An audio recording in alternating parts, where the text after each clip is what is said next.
மன்னவா ஒரு கோயில் போய் இந்த மாளிகை எதற்காக?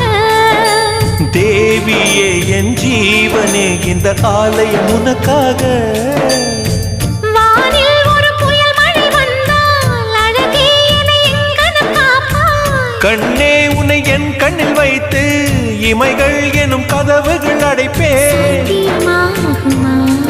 நான் சத்தியம் செய்யவா? தொடு தொடுவெனவே வானவில் என்னை தூரத்தில் அழைக்கின்ற நேரம்.